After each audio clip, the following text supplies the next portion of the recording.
नमस्कार, आप देख रहे हैं केबीसी न्यूज़। 3,47,000 करोड़ का बिहार सरकार ने 2026-27 का बजट पेश कर दिया है और 3,47,000 करोड़ में अगर देखा जाए तो पिछली बार से कई लाख ज़्यादा बताया जा रहा है। आज बता दें कि विधानसभा का बजट सत्र था और बजट सत्र के दौरान आज वित्त मंत्री विजेंद्र यादव ने ये बजट बताया है, उनकी पोटली खुली और साथ ही साथ वित्त मंत्री के जो मुख्य सचिव हैं आनंद किशोर, उन्होंने प्रेस वार्ता को संबोधित किया। वहां मौजूद रहे वित्त मंत्री और उसके बीच क्या कुछ कह रहे हैं जरा आप सुनिए। बता दें आप लोग।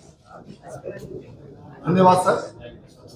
माननीय वित्त मंत्री महोदय के निर्देशानुसार इस बिहार बजट 2026-27 के प्रमुख बिंदु इस प्रकार हैं। इस वर्ष का कुल बजट अनुमान 3,47,579 करोड़ रुपए का है, जो पिछले वर्ष के 3,16,895 करोड़ रुपए से 30,694 करोड़ रुपए अधिक है और यह प्रतिशत में पिछले वर्ष की तुलना में 9.685% ज्यादा है। अर्थात इस वर्ष का बजट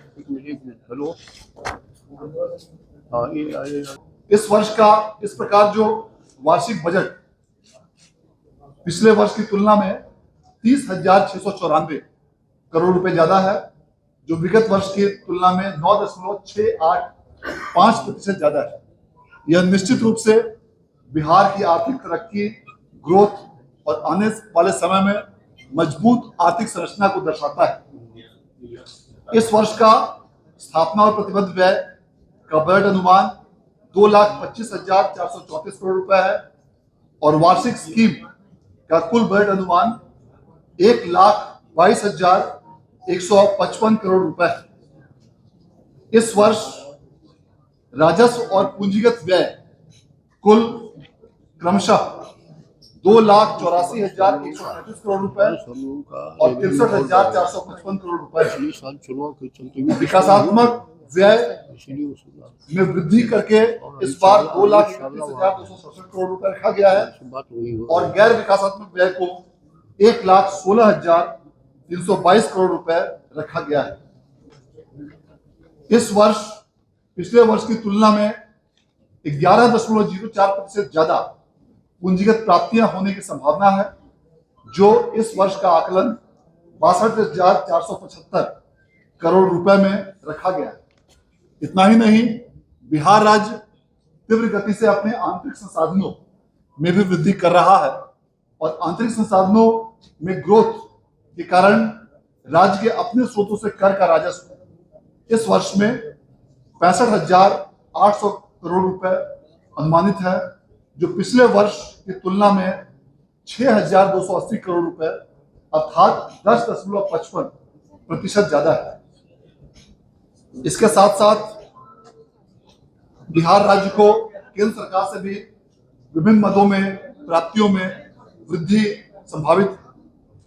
कुल मिलाकर हमारा लोक ऋण का शेष 3,88,554 करोड़ रुपए रहने का अनुमान है और इस प्रकार अन्य दायित्वों के साथ यह सकल राज्य घरेलू उत्पाद, जो कि आगामी वर्ष के लिए 13,09,155 करोड़ रुपए अनुमानित है, उसका 34.05% और इसमें सबसे उल्लेखनीय बात यह है कि यह जो हमारा लोक ऋण का अनुपात है, यह विगत वर्षों की तुलना में इसमें लगातार कमी हुई है और यदि हम पिछले 3 वर्षों का आंकड़ा देखें तो पिछले 3 वर्षों के आंकड़ों में यह सबसे कम है।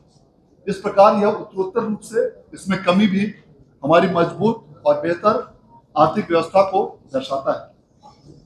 राज्य सरकार द्वारा इस वर्ष के बजट में कई महत्वपूर्ण प्रक्षेत्रों पर विशेष रूप से ध्यान दिया गया है। राज्य सरकार द्वारा 7 निश्चय 3 के अंतर्गत जो 7 महत्वपूर्ण निश्चय, दुगना रोजगार, दुगनी आय, समृद्ध उद्योग, सशक्त बिहार, कृषि में प्रगति, उन्नत शिक्षा, सुलभ स्वास्थ्य, मजबूत आधार, आधुनिक विस्तार और सबका सम्मान, जीवन आसान, इन सभी 7 निश्चयों के लिए विशेष रूप से इस बार बजट में प्रावधान किए गए हैं। अन्य प्रक्षेत्रों के साथ साथ औद्योगिकीकरण इस बार का प्रमुख एजेंडे में से सम्मिलित है।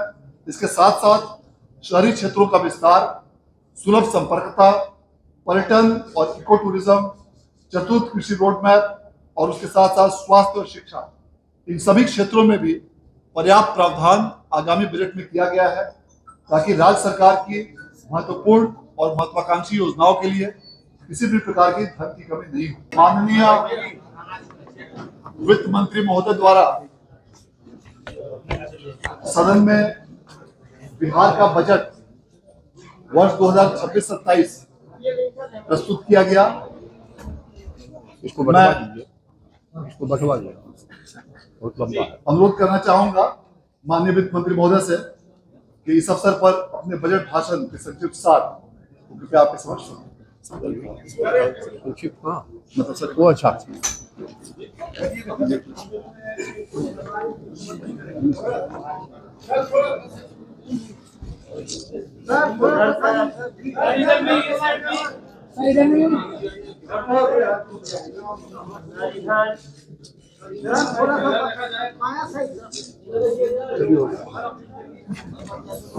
सरकार सबका साथ सबके विकास, न्याय के साथ विकास के संकल्प पर महिला रोजगार पूरी तरह से समर्पित है और महिला रोजगार के लिए विशेष रूप से इस बार अलग से प्रावधान किया गया है।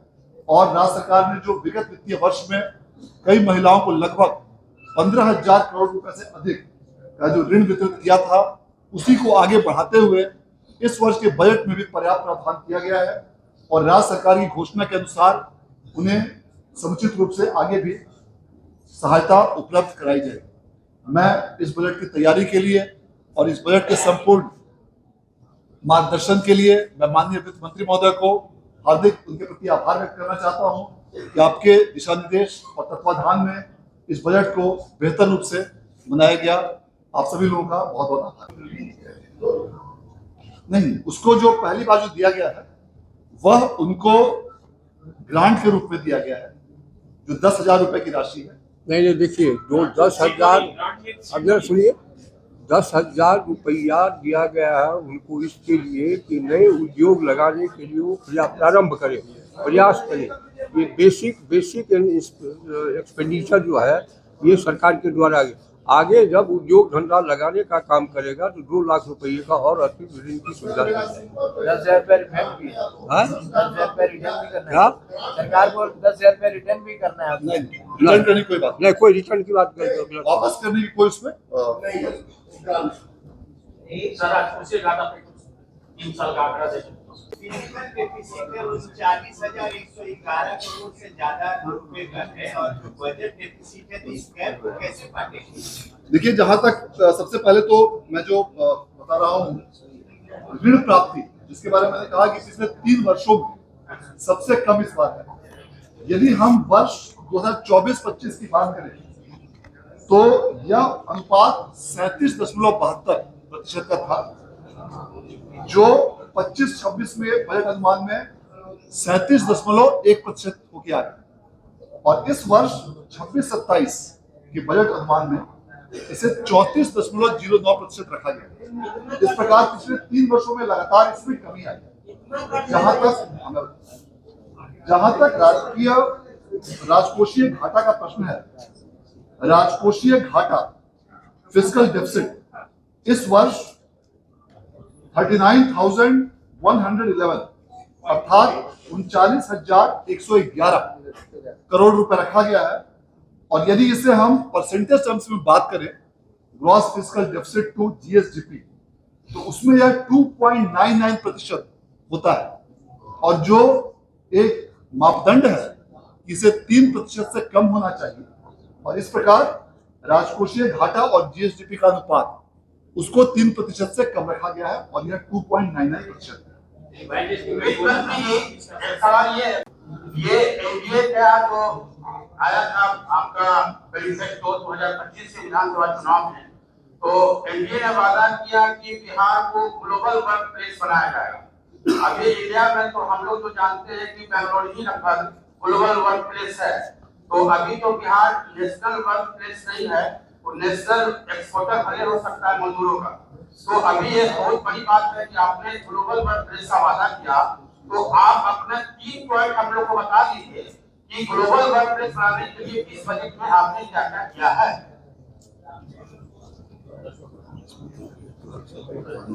देखिए, अभी सरकार बनी ही है, 5 साल में उन्नत बिहार, समृद्ध बिहार, जागरूक बिहार का हमारा वादा है। उसके कंसर्न में जितने फैक्टर हैं सब को हम लोग वर्कआउट कर रहे हैं। बारी बारी से सामने आएगा तो आपको बताया जाएगा। मंत्री जी, मेरा एक सवाल है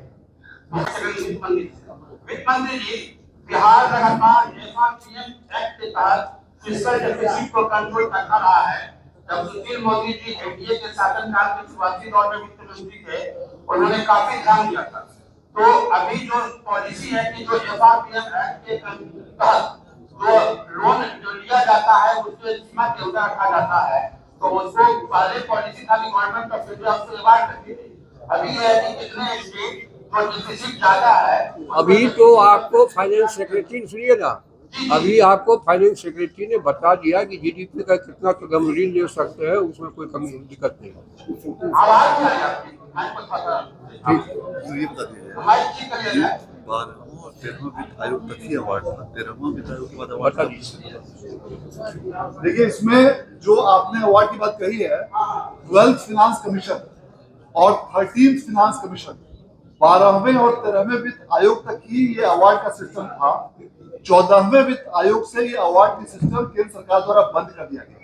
इसलिए बिहार ही नहीं बल्कि देश के अन्य राज्यों में भी अब इस व्यवस्था को फॉलो नहीं किया है। लेकिन उसके बावजूद जो एफआरबीएम एक्ट के अंतर्गत जो भी हमारे लिए लिमिट है, और सिर्फ बिहार के लिए नहीं पूरे देश के लिए, हमें यह बताते हुए गर्व हो रहा है कि बिहार उसको पूरी तरह पालन कर रहा है। और उसके पालन के फलस्वरूप केंद्रीय स्तर पर भी, और जब भी यहाँ पर वित्त आयोग का दौरा हुआ है, इस चीज के लिए बिहार को अप्रिशिएट किया जाता रहा है कि हम अपने एफआरबीएम एक्ट के अंतर्गत अपने लिमिट्स और दायित्वों को हमने बखूबी अपने निर्वहन किया। एक बार फिर से रिपीट करेंगे प्लीज।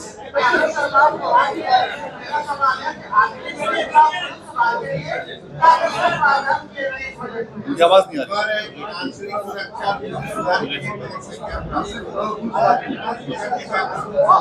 देखिए,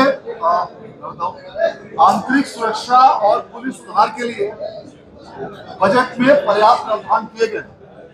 जो गृह विभाग की मांग संख्या है, गृह विभाग की मांग संख्या के अंतर्गत जिस किसी भी मदों में उनके लिए राशि की मांग की गई है, उसमें कई मद शामिल है, जिसमें कि पुलिस भवन निर्माण, आधुनिकीकरण, उनके लिए उपकरण का क्रय, इन सभी मदों में पर्याप्त राशि का प्रावधान किया गया। और पर्यटन का विकास होता है तो बिहार की समृद्धि और बिहार को विकसित उस पर भी जोर दिया जा रहा है। पर्यटन की भी नीति बनी है, उस पर भी जोर दिया जा रहा है। और उसमें आप लोग को जानकारी देना अतिरिक्त रूप से। विभाग वाइज जब बजट आएगा तो असेंबली में आपको सारी चीजों को बताया जाएगा। और एक इको टूरिज्म सोसाइटी का भी गठन अभी राज्य सरकार ने पिछले कैबिनेट में किया है, और वह भी विशेष रूप से इस ओर कई एक कमिटियां बनी है, कई एक चीजें बनी है जो नई चीजों को करेगा, वर्कआउट हो रहा है। आप लोगों को बड़ी बड़ी जानकारी क्या? तो आपने सुना, ये जो 3,57,047 करोड़ का ये बजट है। टोटल बजट अगर मैं बताऊं तो 3,47,589 करोड़ का बजट पेश किया गया, जो पिछले बजट से 3.16 लाख करोड़ ज़्यादा है। और इसमें ये देखा जा रहा है, अगर 3 बड़ी घोषणा कहें तो 5 नए एक्सप्रेस वे की बनाए जाएंगे। सभी सिंगल जो लाइन है वो लाइन सड़क मार्ग के डबल किए जाएंगे, और प्रगति यात्रा के दौरान की गई घोषणा को पूरा किया जाएगा। ये एक बड़ी बात है। और अब देखना होगा कि जिस तरह से मुख्यमंत्री नीतीश कुमार लगातार यात्रा कर रहे हैं, घोषणाएं कर रहे हैं, और इतने बड़े बजट के साथ अब बिहार में क्या कुछ नया होगा, क्या रोज़गार मिलेगी, क्या शिक्षा व्यवस्था सुधरेगा, क्या यहाँ महिला सशक्तिकरण की बात हो रही है उस पर होगा। लेकिन एक और बात बता दें कि जिस तरह से जीविका दीदियों को 10-10 हज़ार रुपये की बात हुई थी, 2 लाख रुपया उनके स्वरोजगार के लिए था, उस पर भी सवाल किया गया क्या ये लोन है, क्या उनको वापस करने पड़ेंगे। वित्त मंत्री ने सीधा कहा नहीं, वापस नहीं करना है, ये एक ग्रांट है। अब देखना होगा कि इस बजट को लेकर के विपक्ष की तरफ से नई सियासत क्या कुछ शुरू होती है। Amlesh Anand, KBC news, Patna. Real diamond सच्चा गहना बनेगी दुल्हन मेरी बहना। कल्याण ज्वेलर्स लेकर आया। पहने मम्मी पहने बहना, गोल्ड हो या डायमंड, वेडिंग कलेक्शन हो या पार्टी कलेक्शन, कल्याण ज्वेलर्स जैसा कोई नहीं। डिजाइनों का जबरदस्त कलेक्शन। कल्याण ज्वेलर्स शोरूम मिर्चाई बाड़ी कटिहार। अब वसूल होगा आपका पूरा पैसा। नहीं है कोई कल्याण ज्वेलर्स जैसा।